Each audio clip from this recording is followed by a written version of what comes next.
Welcome to our in-person attendees and our Zoom attendees. I'm so excited that you're joining us today. We're a really interesting program today. Dr. Simard started the law school. Now he's at this event hosted by the College of Information and the Honors College. And tonight he'll be eating dinner with Honors College students and other students. And so, this is a big, interesting group from two cities. And you might wonder what brings us all together. And really, two things bring us together. And they really are the subject of what you're going to be hearing about today. And I want you to, if you agree with me, I want to hear it, okay? And you're going to have to be loud in this room. I don't know if we'll even hear the Zoom people. So right now we are in an age of too much information. Is that true? Yeah. Yes, too much. More than you can manage humanly. Maybe not too much in a normative sense. Maybe it's great that there's all this information, but as human beings, we are tested on an almost daily basis with how much information we have to manage and understand. Okay, and of course, that's our business in the College of Information. We're all about understanding and managing and making useful that information. But there's something else that brings us all together here from across our colleges and across two cities, and that is that we care about justice. Is this also true? Yeah. Thank you. So that's the other intersection here in this talk. And I had the privilege of hearing Dr. Simard talk this summer at Yale Law School about information, about databases, about racism, and it all came together and I understood how much his research would mean to all of these communities that we're bringing together today. So I'm really pleased that he has made the trip here, that he is letting us take him to various stops along the way and Zoom and record his lectures so that he's available to as many people as possible. Let me tell you a little bit more about our speaker, and then I'll turn it over to him because that's who we're here to listen to. So Professor Justin Simard teaches at Michigan State Law School. And he is the founder director of the Citing Slavery Project. He has an undergraduate degree from Rice and two doctorates from the University of Pennsylvania. So a law degree and another, what's your other doctoral subject? I'm supposed to ask History. you. History. Okay, that's what I thought. It left my brain for a moment. I was supposed to remind myself of that. So law and history. And this research program that he's going to be presenting for us today, he's published about in a number of law review articles. So if you're interested and you want to read more and you want to read different takes on the research, there's a great piece in Stanford and other law journals as well. So without further ado, let's welcome Dr. Justin Simard.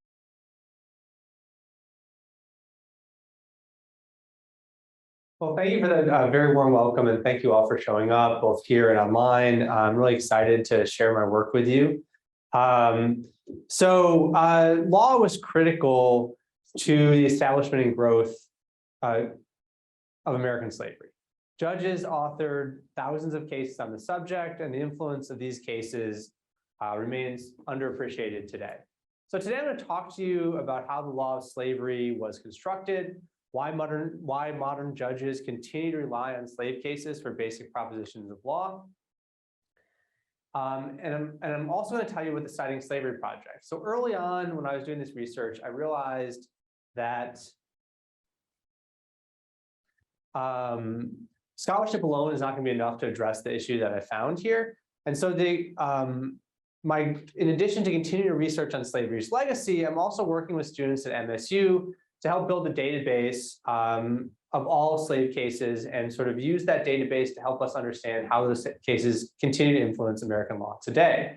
So our database at www.citingslavery.org will eventually offer open access to thousands of slave cases and give users the tools they need to analyze the influence of these cases on modern law. So I'm looking forward to sharing my research as well as sharing,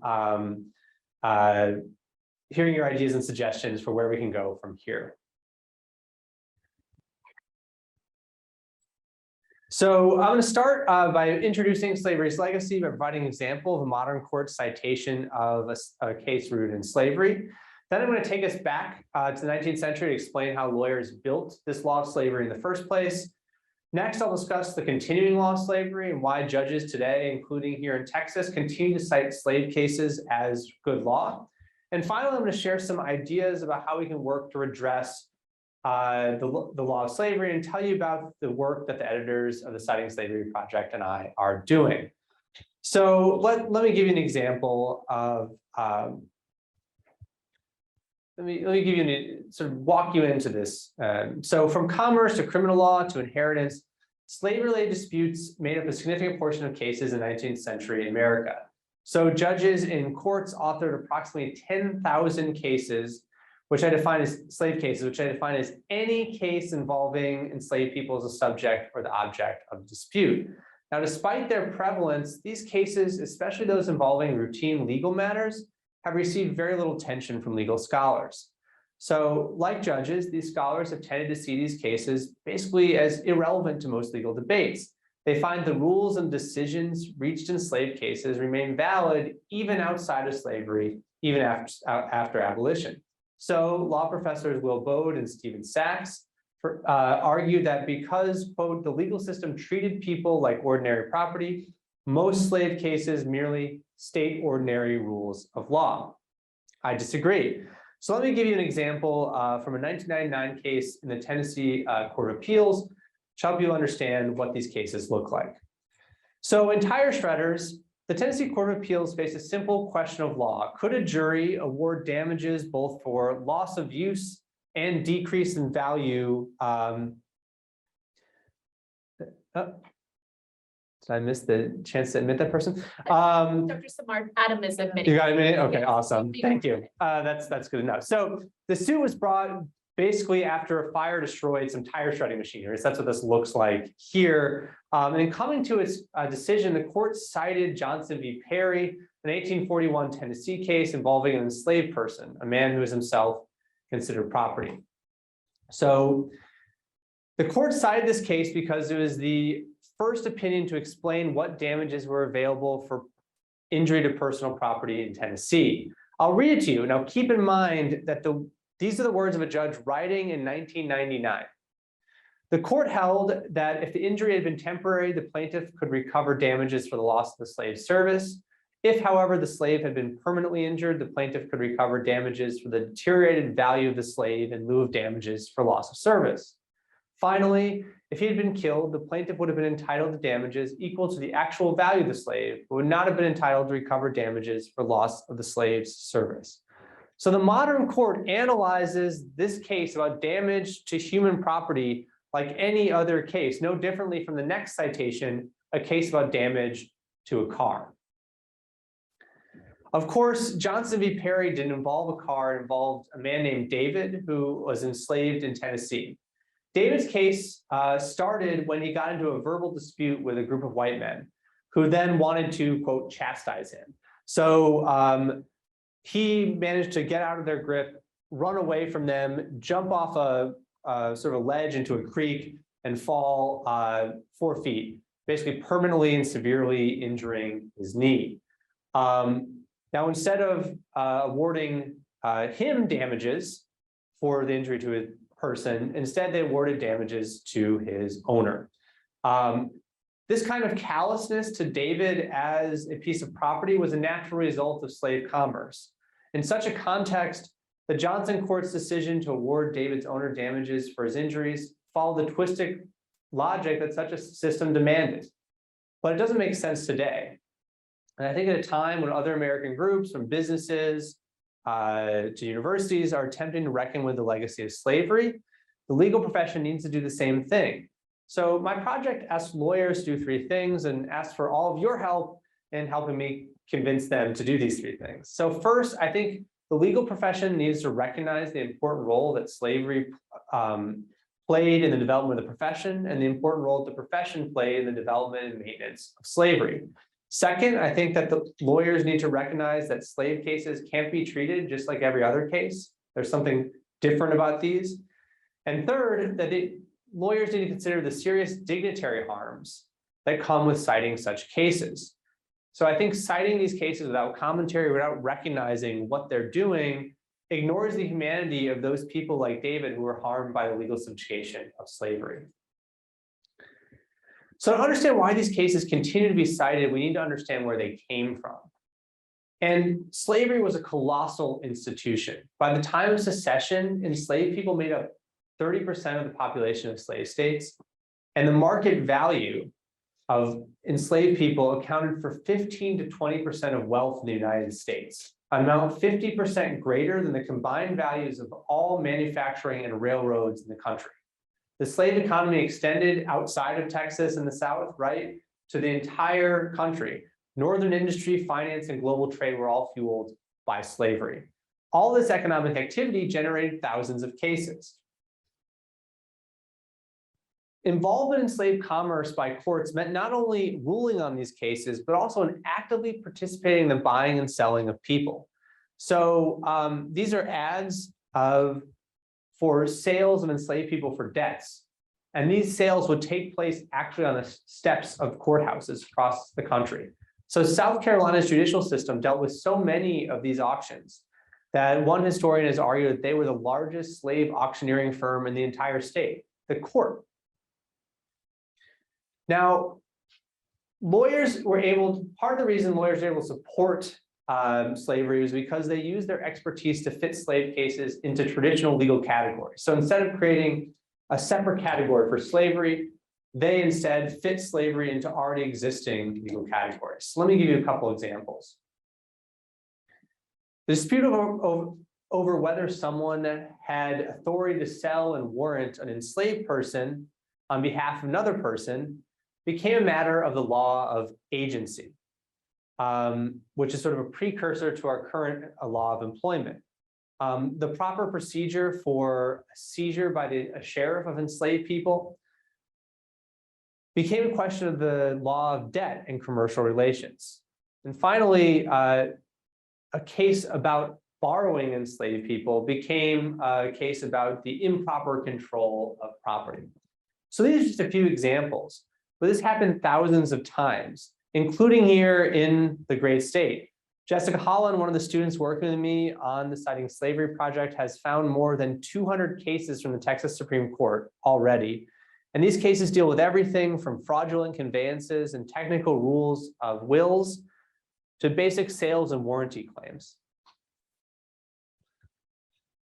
Now, as you might imagine, translating slave commerce into common law supported the slave system. So resolving basic questions of inheritance helped Southerners pass on the people they owned to their heirs. Mortgaging enslaved people allowed slaveholders to capitalize on their human property. Regulating the practices of hiring out enslaved people stabilized an active market in the rental of human beings. All of these practices exposed the enslaved to appraisal, sale, and permanent separation from their family and friends. Now, if there ever was a clear opportunity to remove the law of slavery from American law, it's after the Civil War, right? Slavery is abolished. But after the war, American lawyers limited the radical possibilities of emancipation by continuing to treat cases involving enslaved people as if they'd involved non-human property. So in 1871, the US Supreme Court ratified this approach. They held that outstanding contracts for payments for purchases of enslaved people were still enforceable. So in this case, basically someone had borrowed money to buy an enslaved person. And then Civil War happened, the slave person was emancipated. And the person who the money was owed to, who they purchased this enslaved person from, said, give me the money that's owed to me. And the court decided to continue to enforce this contract just like a regular contract. Now, we could have imagined the court could have thought of some more creative solutions, right? What about making that person continue to pay, but pay that money not to the person who sold this person, but to the person, the formerly enslaved person himself? But that was just not something the court considered. Instead, and the court didn't think what the broader social implications of its decision. Instead, it just approached this like a regular contracts case. Here in Texas, the same thing happened. The state Supreme Court decided 90 slave cases between the end of the Civil War and 1874. So even after slavery ended, there's all this commerce that still needs to get sorted out in the years following. So even though the world of slave commerce had been uprooted, the law had not. So now we get to legal information. Early legal research tools reflect similar trends in American law that sort of Osborne v. Nicholson decision does. So Justice Swain decided that case just as the West reporting system, a new method of publishing and organizing cases, was about to grow to prominence as an efficient way for lawyers to handle the growing body of cases that were being produced by judges. So this system provided an organized and comprehensive coverage of these state judicial decisions that were increasing greatly in number. Also, what he did was categorize cases into a schema that allowed judges and lawyers more easily to find these cases. Now, this reporting system would eventually exert significant influence on the way lawyers organize cases, and it still influences them today, especially because he made these materials affordable and accessible to a wide array of audience. However, as the legal scholar Robert Baring has pointed out, this organizational scheme was inherently conservative. So he tried to fit cases into categories that already existed. And so what did that do? It reinscribed these categories. Instead of saying slave cases as their own category, he categorized them just like all the lawyers had in individual categories like contracts, property, etc. So this treatment then solidified the positioning of slave cases as part of the traditional categories that lawyers still use. So this approach handed down by West and these other lawyers and judges has led most judges and litigants today to continue to categorize slave cases in standard legal categories. So not as slave cases, but as regular cases. They also continue to rely on doctrines that were developed in slavery and shaped by the slave context. So my research has uncovered 350 citations by modern judges to slave cases in the last 35 years. So all of these states in red, every federal circuit, even the Supreme Court of the United States, have all cited slave cases in this period. Here in Texas, I found 37 examples of direct citations to cases involving human property in the last 35 years. 12 more appear in the Fifth Circuit, the federal circuit that governs this area. So like the tire shredders court, the case I started out with, judges in all of these cases cite them for basic propositions of law and evidence, property, civil procedure, criminal procedure, statutory interpretation, torts, many other fields. And in roughly 80% of those cases, judges don't even acknowledge that they're citing a slave case, right? So they just cite it just like a normal case. Unlike in tire shredders, where at least there's some acknowledgement, there's not acknowledgement in most of these cases. Now, I think that citing these cases without acknowledgement creates serious legal and dignitary problems. So let's start with the legal harms. First, slave cases often required courts to recognize that enslaved people differed from other types of property. So even though these guys were very devoted to slavery, they had to at some level recognize that owning a person was different than owning another kind of thing, right? And these cases therefore can sometimes provide unclear precedent. So for example, a case about someone hiring out a slave for someone else to use could either be precedent for employment law, if you treat them like a person, or for the law of borrowing and lending, if you treat them like an object, right? And so that makes this precedent confusing to use. Second, by citing slavery, judges risk relying on reasoning from people who are motivated to protect slavery. So a lot of the people who made these decisions not only supported slavery, they owned enslaved people themselves. And so we might think the rules they're coming up with in these cases are not good rules, they're rules designed to protect slavery. And finally, these cases have been overruled, at least in part, and abrogated is the fancy word that lawyers use in this situation. Because slavery has been abolished, at some level, every one of these cases contains something illegal in it, right? You can't own a person anymore. But judges never recognize that they've been abrogated or overruled in part by the 13th Amendment. Next, let me talk about what I see are the three main dignitary harms here. First, by treating slave cases as normal law, just like every other case, judges are disregarding the white supremacist language and reasoning underlying these cases. And if you read them, you'd see there's tons of racist language, tons of racist reasoning, et cetera. Second, by not acknowledging these cases, judges are also hiding the role that lawyers played in facilitating slavery. I feel like a lot of times lawyers, when we talk about race in the law, we like to talk about Brown v. Board of Education, where lawyers were the good guys. Well, here's a case where lawyers are the bad guys, but no one wants to talk about it. And finally, I think this is the most important point. By citing these cases, judges are perpetuating the dehumanization of the law of slavery. So these cases only make sense as precedent if judges continue to treat their enslaved subject as property, right? You can't cite a case about David for a proposition of damages unless you're actually saying this guy in this case is property, right? So judges are continuing that dehumanization today. Let me give you a couple of examples so you get a broader sense of what this looks like in practice. In 2015, in the United States Supreme Court, Justice Thomas, writing dissent, relied on a case about the inheritance of enslaved people for the proposition that the judiciary is the tribunal appointed by the Constitution and the law for the ascertainment of private rights and the redress of private wrongs.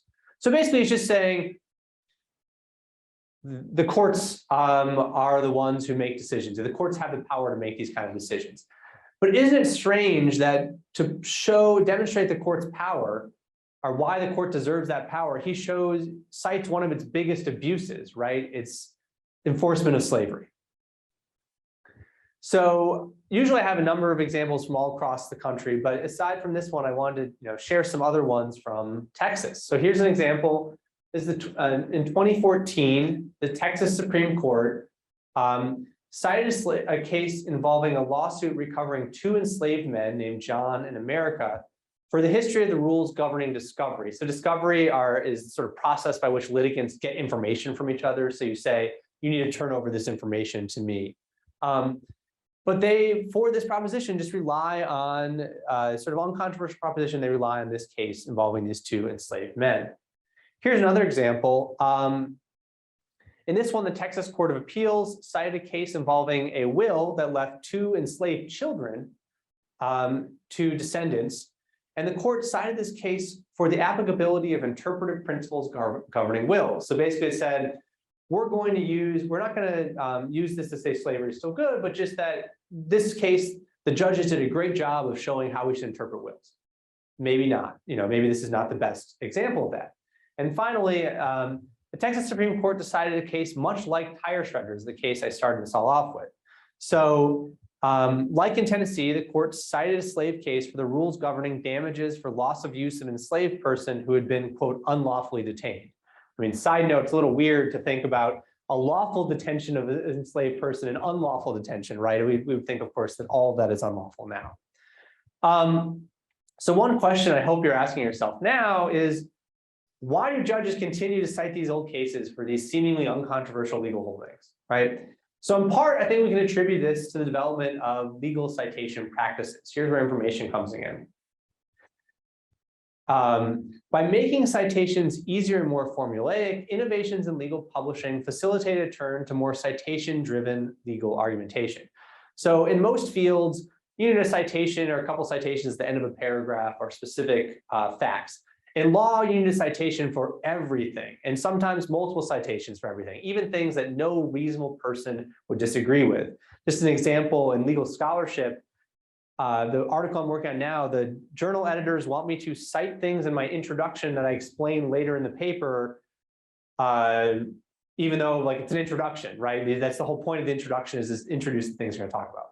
But this need to cite everything has encouraged the large-scale citation of slave cases and the cases they've helped generate. So in other words, because they were treated just like normal law in the 19th century, and because everyone needed to cite lots of stuff, they cited them a lot, and now they're really well integrated into law. Newer trends have also contributed to this. So whereas the West reporting system and case editors once gave some shape to precedent, now we have these electronic research tools that allow us to just find whatever case we can out there, right? And so Robert Baring has referred to this as saying we've lost this normalizing force, and now we have this free-for-all, the electronic realm. And I think these electronic tools also allow judges to find a case and not even read the facts, right? They can just click on something and go right to the rule that they want to cite. And so you can see this in the way judges cite these cases. So I found this example, Ganaway v. Tarpley. It's an 1860 case from the Supreme Court of Tennessee. It's not cited at all from 1971 to 2004, but then it's cited 4 times in the last 20 years. So I think basically one judge or litigant finds the case, and then everyone just copies that citation from the other case. Do they even read it? Probably not, right? But that just shows you the sort of way these things become such a important part of American law. So then the next question is, well, how do judges justify these cases once they found them? We actually have some evidence of that from that JD towing case, that Texas case. So I'll read this for you in case it's hard to read, but basically this is these are all direct quote from the case. So they sort of start out with this kind of classic Texas history, right? The case law of this court bears the indelible mark of the story of Texas. It is a story of grit and perseverance, a courageous but ill-fated stand at the Alamo, Palm Sunday massacre. Continue. You've all heard this before, right? Then, of course, they have to say, oh, we're going to tell this story. We got to admit this bad part. But our story is not unblemished, for our early triumphs were overshadowed by the then pervasive stain of slavery. Indeed, it was a part of Texas' status as a slave state that complicated its annexation. It was slavery that eventually prompted Texas to secede from the Union. Okay, so they say that at least they're admitting it. That's pretty good. It's better than a lot of what I've seen a lot of judges do. But then they go on to say, it's understandable then that in a pre-emancipation era, when slavery was permitted and slaves were considered personal property, one of this court's earliest decisions on the availability of loss of use damages concerned the slave. So what's interesting here is that they're recognizing on some level this case is weird, but then they say, but we're just going to treat it like normal law, right? And this is actually, I would say, one of the better examples of engaging with these cases that I've seen. But still, I think it has a lot, could be improved a lot. Other courts, on the other hand, just sort of sometimes even pat themselves on the back. Oh, we found the first case, and they don't talk about slavery, they talk about the history of the court, right? This famous judge authored this case, that sort of thing. So the unthinking citation of slave cases, I think, has led to the trivialization of their citation. By choosing a slave case to define a basic legal terms or demonstrate learning, courts show an interest in legal traditions and history, just like the Texas court did. But they obscured the history of the people about whom those legal rules were made. And the problems created by the direct citation of cases are compounded by judges who, without citing those cases directly, cite doctrine derived from slavery, right? So rules and legal ideas derived from slavery. And they probably do it without even realizing it. So I want to ask, in addition to these 350 examples of direct citation as defined, what does it look like if we think about the rules that slave cases help generate? So what I did is I took a sample of 200 cases from, a general sample of 200 cases from Southern slave states, and a sample of 200 cases from Southern slave states that involve slavery. I wanted to compare how often they'd be cited. You might think, well, maybe they'd be cited, the slave case would be cited less because they were about a kind of property that's no longer around. Well, surprisingly, you'd be wrong. In fact, I found the slave cases were actually more likely to be cited than the general sample cases. Now, you can see the error bars there. It might not be a significant difference, but if nothing else, they're not cited less, right? So this suggests that we might be using rules derived from slavery because they're cited so much without even knowing it. So let me just show you an example of what I'm thinking about here. So for this diagram, the darker the dot, the more recent the case. And you can see this slave case, McDaniel v. Baskerville, is only cited 3 times directly. And the latest example of it was from 1941. But then you go to these cases that cite the cases that cite it. There's a whole lot more, right? And they're a lot darker green. They're more recent. So this one case, McDaniel v. Baskerville, had a much larger influence on law than just counting those 3 citations suggests. So here's what it looks like if I do this same network mapping for all 200 cases in my sample. So you can see at the top, those are the slave cases. The middle tier there, those are the cases that cite the slave cases. Look how many dark dots are in the bottom tier, right? So there's thousands of cases that come from just those 200 cases. And if we extrapolate out, we get some surprising results. So if this sample is representative, I have no reason to believe it's not, that would mean that 13% of all American cases are within 2 steps of a slave case. So cite a case that cites a slave case. So that's something like 800,000 cases are within 2 steps of a slave case. So much more research is going to be needed to figure out, to untangle all this, right? This is a massive, massive number of cases. But let me share a couple of examples of what I think we might find if we look at these cases. So in 1884, Maryland's highest court decided a case called Townsend v. Townsend. In that case, the person who had died had attempted in his will to free enslaved people he owned because he thought otherwise that God would punish him. Seems pretty reasonable, right? His son, however, disagreed and argued that the decision was irrational and therefore should not be enforced. It's clearly irrational, the son said, to think that God would punish you for owning slaves. Everyone owns slaves. What's the big deal, right? The court in Maryland ultimately agreed. And it was the first, this case was the first to recognize what has come to be known as the insane delusion rule, which allows courts to not enforce provisions of wills it deems to reflect irrational beliefs. So this rule has since been adopted widely across the United States. Now, you can understand why I think that this rule was shaped by slavery. So at this time, free Black people were seen as a threat to the legal order, right? Or legal and social order, because they might lead to insurrection, they might lead rebellion, etc. And so you could see the court thinking through, maybe this is something we want to discourage. We want to find another way to not honor emancipations like this. And so in its modern form, commentators have not recognized this roots in slavery. They have, however, recognized that this rule doesn't make a whole lot of sense. Basically, it allows judges or juries to overrule someone's wishes in their will just because they're unpopular, right? So oftentimes this comes out when it's someone disinherits their son because for whatever reason, and maybe we don't like people disinheriting their sons, so maybe this person had a good reason, and maybe it's also not really the court's job to untangle this. But also another classic example, the one you find in case books, is about a woman who left all of her inheritance to women's rights organizations, and the court said, well, that's an insane delusion, right? So modern commentators have seen this doctrine as being severely flawed, but I think understanding roots in slavery helps us understand why it was adopted anyway.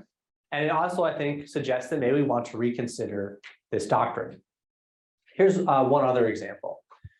So as the largest source of personal property, slavery shaped the law of property a lot as well.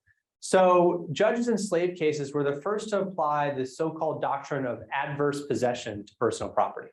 So for the non-lawyers, this doctrine of adverse possession is confusing even outside the context of slavery. It's encountered most frequently with things like land and houses. So the idea is basically someone abandons their property, their land, you live on it openly and notoriously, they never kick you off, that if you live there for 20 years, we probably should just let you have the land. Right, this is sort of squatters' rights or something, right? But the doctrine, the decision to extend this doctrine to personal property, so movable property, things besides land, happened in slave cases. So as early as 1798, the Constitutional Court of Appeals of South Carolina concluded that 4 years of, quote, peaceable enjoyment of an enslaved person was sufficient to give someone ownership in them. And the US Supreme Court also played an important role in establishing the doctrine of adverse possession of personal property. In a series of cases from 1809 to 1855, it solidified the outlines of that doctrine. All these cases involved not any other kind of personal property, but enslaved people. And the judicial justifications for the adverse possession of enslaved people suggest the extent to which a desire to manage them is why this doctrine was extended to personal property.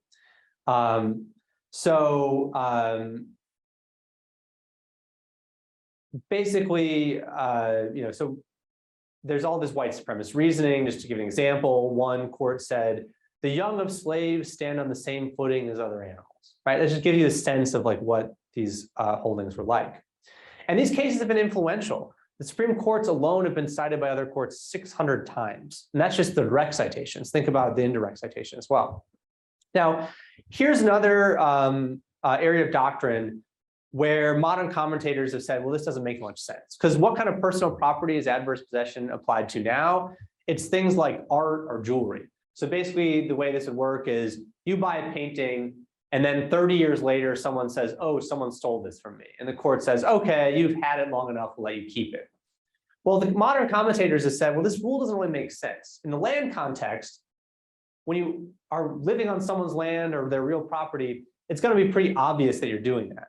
But how am I, the lawful owner of a painting, supposed to know that you have this hanging in your house? Right? Unless I happen to go in your house, I'm not going to find it out. Same thing with a watch. You just keep that in a drawer, you wear it. I'm not going to find that out.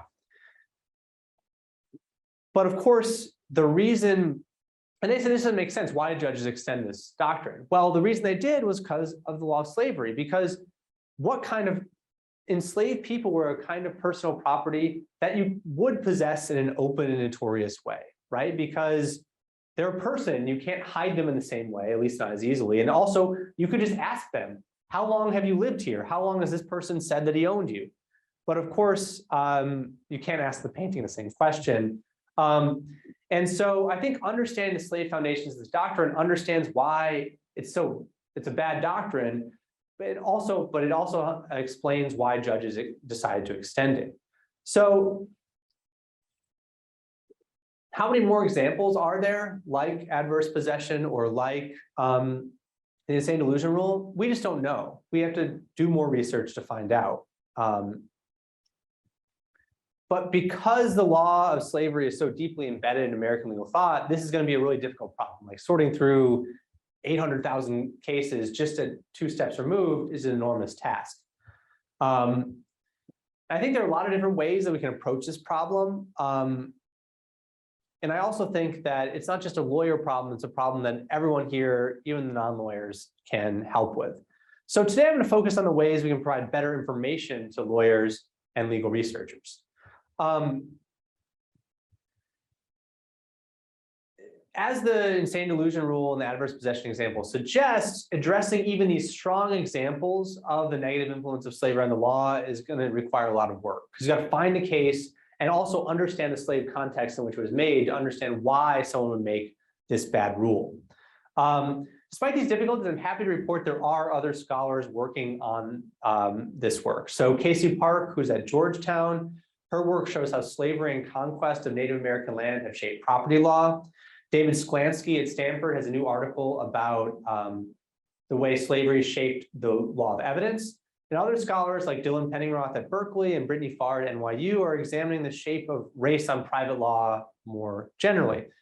But the skills you have to have, these scholars have developed to find the way context shapes the law are not ones that lawyers are usually trained to do.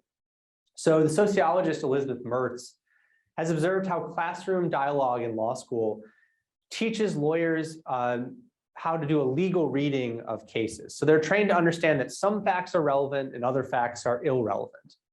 And they law schools spend little time thinking about the way, relatively little time talking about legal research skills and talking about the way context shapes legal holdings. So because lawyers aren't trained to do this and because it's kind of hard work, it's going to make it easier for lawyers and judges to ignore this stuff. They're already inclined, as I said, to treat slavery as good law. So as I mentioned earlier, Will Bode and Stephen Sachs, who, by the way, these guys are not just sort of random hacks. They're at Chicago and Harvard, I think.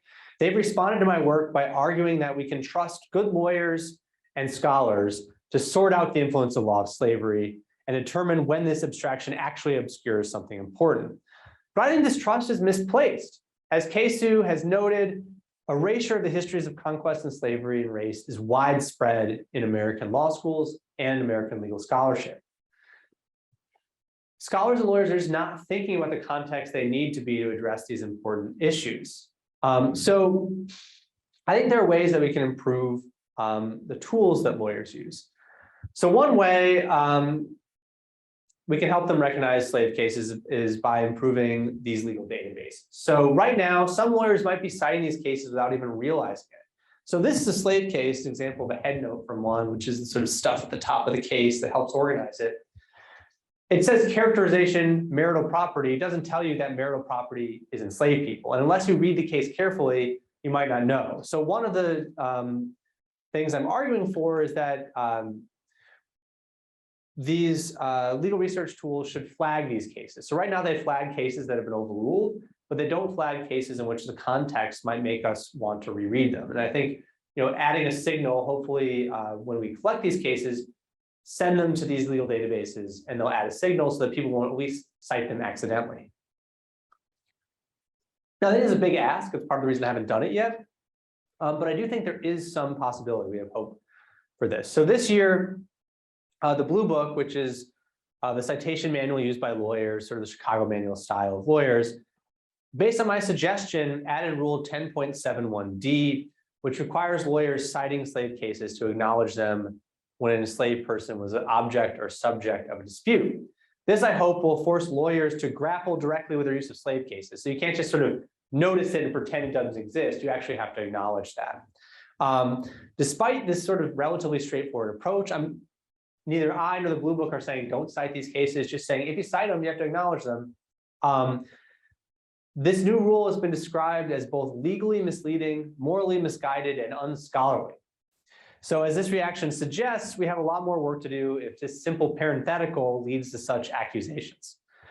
So that's part of why I started the Citing Slavery project. So the database of cases I'm building with a team of editors at the MSU College of Law. When our project launched in January 2020, our database contained just the 300 slave cases that those 350 modern cases cited. But thanks to funding provided by MSU and a couple of grants I've received recently, our team of editors last summer, we were able to expand the site to include more than 2,000 cases from Georgia and Tennessee. So those are the cases, those are the ones that are on the website now in black. All the gray states are states that we've recently completed and have yet to be uploaded on the website. Now you can imagine, aren't a whole lot of slave cases in New Hampshire, but there are 3, I think. Florida had something like 650, right? And we're all the ones in light gray we're working on at the moment. So we're still making a lot of progress.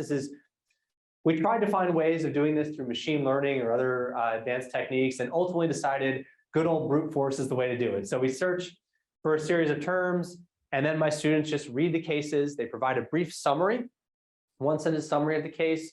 And they also look for names of enslaved people involved in the case. And they find the case number for the Case Law Access Project, which allows us to provide access to full text versions of this, even for people who don't have access to these fancy legal research tools. So our goal is to eventually catalog every United States case involving an enslaved person and to give lawyers, educators, the general public, the ability to examine the influence these cases have had on American law. So here's what it looks like once a case is added to the site. I should also add, this whole site was built by my sister, Lindsay Simard, who is a UNT Library Science School graduate and is now a software engineer. So nice work. And she's done it all for free, of course, really, really generously. So here's what it looks like. You can see we have the summary of what the case is about, the date, sort of other information you want to know. And then we also have access to the names of the enslaved people. So here's what it looks like if you click on one of those cases, tells you information about it. This is the Johnson v. Perry case that I started out with. And then also, and this is the thing I'm very excited about, we also show you the cases that cite that case. So you can see that this case was not just cited by tire shredders, but also was cited as well by J&D Towing, right? So there's a Texas court again. So in addition to providing this information on the website, we also can, with a view case link, provide access through Harvard's Case Law Access Project to the full text of the case, as well as both in text and a PDF. And this is a big deal because most of those legal databases, unless you're in law school, you don't have access to law school or you're a lawyer, you don't have access to them. So just an anecdotal part of that, when I was working on this paper, I was teaching undergrads a fellowship at Northwestern. And I had to get another fellowship so I could continue my research because they locked down these things so tightly. So eventually, we hope not only to provide this information, but to make it more interactive so that people will be able to really maybe upload a brief or type in a citation and find out how far removed from slavery that case is. So the continued citation of slave cases, I think, is part of a broader failure to grapple with the legacy of slavery. And at a time when other American groups and institutions, businesses, universities, et cetera, are attempting to reckon with the legacy of slavery, I think the legal profession needs to do the same thing. So we hope to encourage the legal profession to understand and confront its complicity in slavery with the Citing Slavery Project. We also hope to draw the public's attention so that you all can help force lawyers to do it, because as I've suggested, they're dragging their feet. Now, citations to slave cases, even those used to support uncontroversial statements of law or provide, I think even those uncontroversial statements of law provide meaningful information about the legal system. Continued devotion to the same values and approach that led lawyers to classify these cases as regular law in the first place have helped, I think, to explain the profession's continued failure to grapple with the humanity of Black people, not only in these cases, but more broadly. The poet M. Nobisi Phillip has written of the violence of the law of slavery and the way that, as she puts it, it approaches the realm of magic and religion in its ability to decree that what is not, as in a human ceasing to be and becoming an object. And continued reliance on such violence and the law's transformation of people into objects, I think, tells us something about the law's development, even if what it tells us is not easily cognizable in doctrinal terms. So those cases, insane delusion rule, adverse possession of personal property, we can just throw those out. I think that no loss, right? They're made for wrong reasons and they're having bad implications today. But these other cases, throwing them out isn't the solution, right? These sort of uncontroversial rules are getting rid of those uncontroversial rules is not the solution. And I still think learning about this and trying to grapple with it is vital to the profession if it hopes to learn from its past. So in an article on Prigby, Pennsylvania, the Supreme Court's famous opinion on the fugitive slave cause, Professor Barbara Holden Smith questions the desire for lawyers and scholars to explain away Story's decision in that case, to excuse an opinion that overturned the indictment of a man who, in violation of Pennsylvania law, seized a formerly enslaved woman and her free child to bring them to Maryland and enslave them again. Such apologetics, so all these people want to say, oh, Justice Story didn't really mean that, or he had to do that, or the law required him to do that. And I think these apologetics, as she contends, dishonor by silence the immorality of what happened in slavery. And as she puts it, deprives us of the vital opportunity to learn from the experiences of the oppressed and to draw lessons for our present and for our future.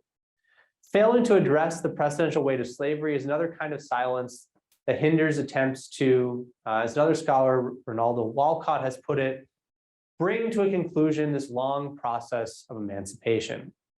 So like the response to any atrocity, I think the legal recognition of slave citation is going to be incomplete. If you have a solution for how we can just extricate it all and solve this problem, I'm all ears, but it's not easy to come up with one.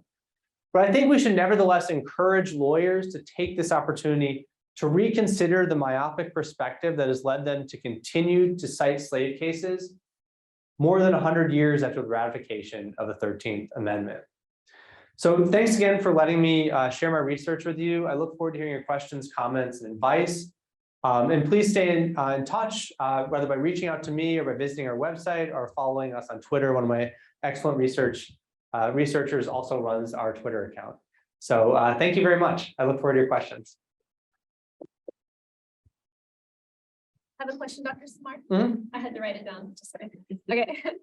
So there were two things you said that I thought were really ironic and inconsistent with what I believe is good research. So you mentioned about the citations, that we all were familiar with citations, and normally you would use the most up-to-date current citations in your work, right, to really prove it.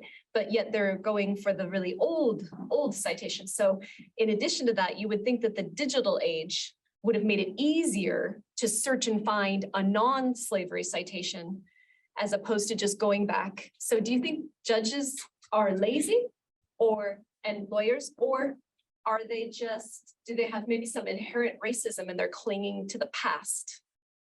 Yeah, so it's a great question, and I'll repeat a little bit just in case, make sure everyone heard online. So basically the question is, normally you cite the most up-to-date resources. So why are judges citing these super old cases? And, do I have any ideas about why they're doing that?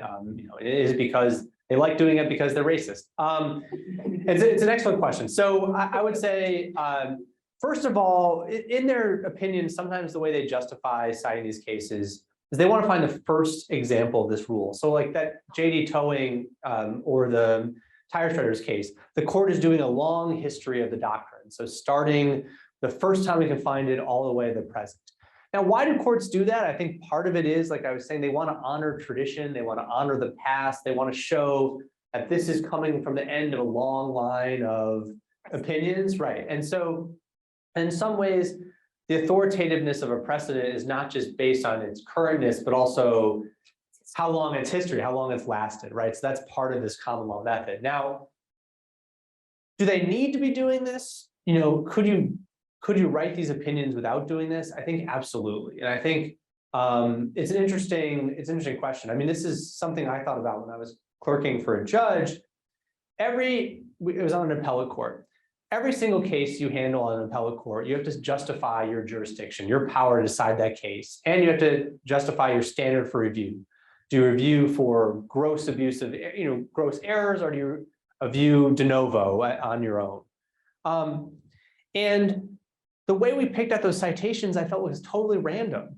We didn't just pick the case on point or the best case, or, it wasn't just one case relied on. It was all different and random. And I think that's part of it. There's this element of randomness there, but I think also people are copying and pasting from opinions. People are copying and pasting from treatises. People are just, handing it into like the search bar on Westlaw, and it's the first case that comes up because it says the words the most, So there's a lot of reasons. Now, when I first presented this research, I thought it's got to be accidental, right? Or they're just not thinking through this. But then someone said, isn't it possible they just like this? That there are people, isn't it imaginable that there's someone on the Tennessee Supreme Court, for instance, who is a lost causer? So someone who thinks slavery was actually good and that we should have kept it around, and slave masters were benevolent and all this stuff. And I think you're right. I think that's quite possible. Which, I guess, hopefully by uncovering this, we can figure out who some of those people are. One of the other projects we're working on doing is, once we have this database, hopefully you can run searches periodically, and every time someone cites a slave case, a new court cites a slave case, we can say, hey, local newspaper, here's a press release about, Judge so-and-so citing this case. And hopefully, again, this is a part where the non-lawyers come in. The public pressure is I think will be important to at least make the judges justified if they're not doing it. But yeah, thanks for the question. Thank you for answering. Okay. Looks like you might have a phone. Should we do the chat, Great. Let's do it here. People saying hi to each other, but. Yeah, so it's just thank yous. Any other questions? Yes, sir. Yeah, I have a question. The start of your presentation really powerfully illustrates how slavery touched every facet of US life. I mean, how it shaped economic thinking, how it shaped community planning, how it shaped the law. And so there are probably most disciplines, much of their scholarship and much of their operating assumptions is with a couple, economic theories. the best sociology or the foundational sociology studies may be one handshake away from human subjects research that was done without consent Right. on enslaved people. And so it seems like most disciplines need to be teaching about this. And I wonder what lessons you've gotten from teaching law students about how do we teach students to slow down their research? How do we teach them that this is a part of their disciplinary and professional history? What lessons have you started to gather about teaching? I think one of the important things is to get students to think about this stuff is that we have to actually show them that it matters, both to our teaching, to the way we prepare the next generation of professionals, but also to their practice, so give them a reason why this matters. So in a legal context, I would say that my students actually who are working on this project with me often say, this helps me make sense of why the law is so weird, that it's responding to this kind of thing. And if I knew that tort cases were about people, then maybe I would understand why these people make these really weird rules. But also I think, and this is more generally, we need to integrate this stuff across the curriculum. So I don't think the solution is have a class where we say, let's talk about, information science and racism, or law and racism. I think it needs to be something where students know it's a part of every class. This is something that's relevant, because that's the way we as professors show that we care about this stuff. So that's one lesson I would say. The other thing is, there are examples of some professions grappling with this. So thinking about the research on enslaved people, gynecology. So the sort of founder of gynecology, this guy who used to have a statue in Central Park, was recently removed, in part because people are like, yeah, maybe it wasn't so great that he was experimenting on people without using anesthesia. And he sort of had these racist ideas about Black women, that they don't feel as much pain and therefore I can do this stuff and it's not really harming them, et cetera. And so I don't think the field is moving away from, you can't, the sort of the knowledge that was gained through those experiments is with us, and we sort of have to sit with that. But I do think, hopefully, we can learn how to not treat vulnerable people poorly today, right? That's sort of part of, I think, the lesson of this is not something direct. I think this part of the solution to this is not stopping citing slave cases or just focusing purely on or acknowledging this certain way. I don't think there's any way that solves the problem. I think the way we solve this problem is by thinking about how are these patterns reproducing to create harms today, right? So I think that's another thing to realize that redressing these historical ills is going to take creative solutions, and they might not be historical solutions, right? So just to give an example, Georgetown University, turns out that they sold a large group of enslaved people to fund their school. And the way they've addressed that, at least they've acknowledged it, which is important, but they've also said, okay, if you can prove you're a descendant of one of these people, we'll give you a scholarship. Well, I mean, they're at least trying, they're doing something, right? But obviously, at least to me, it doesn't feel like it's not a solution to the, it doesn't solve the issue. It's not like you can unsell those people, but it also feels like the way to do this is to think about, as Ronaldo Walcott, this long process of emancipation. We're still in that process, and we have to recognize that we're in that process. That it's not just something I think lawyers often want to say, oh, that happened, it's done with, we're all race blind now, and I think that's one of the lessons here, is that some of these ways that the professions approach knowledge, decontextualizing and all this stuff that happens, causes real harm to real people, and that approach to knowledge is still with us. And I think understanding what has continued, and it's not just the citation of the cases, it's the way we're thinking about the cases, the way, as someone, as you're saying, like, why do we cite these old cases? That's really weird. Like, there are weird aspects of the profession. So the question about whether I've contacted Westlaw and Lexis, yeah, and the answer is not yet. So I keep waiting for the right moment. My hope is once we have, and I forgot to mention, we've collected 5,000, more than 5,000 cases already. So we're making significant progress. My hope is that once we have all of them, then we can come to Westlaw and say, we did the work already. Or, and people have also suggested, don't start with the big two, Westlaw and LexisNexis, but start with one of, Fast Case or one of the upstarts who might be more willing to cooperate. And we are working right now in a cooperation with Hein Online, so which is another database that has access to this stuff. And they're going to provide links on our website so people can access the cases, but also the cool thing that they provide are citations of these cases in treatises, the old case books they have up there. So there's going to be lots and lots of work checking. So one thing that Keisu's recent article has suggested or shown is that there used to be lots of slave cases in property case books. And then people felt a little awkward about it and gradually removed them, but they're still pretty close to the surface. And actually, one of my students, Jessica, the one who's collecting the Texas cases, when she was taking trust in state, she recognized the name of one of them. And she was like, hey, professor, did you know this is a slave case that they're citing? And he was like, he came to me later in my office and it's like, what, could you tell me more about this? Like, this is crazy, and I think that's, so I do think part of it is we need to give people the tools to address these issues, and maybe, it's tough to know. I mean, I don't know when the best time is to reach out, and it's all, I was really hesitant to reach out to the Blue Book, and then they were like, oh, that's a great idea, which is very surprising. It helps probably that they're run by students. I think definitely I faced less resistance in that regard than I have from other people.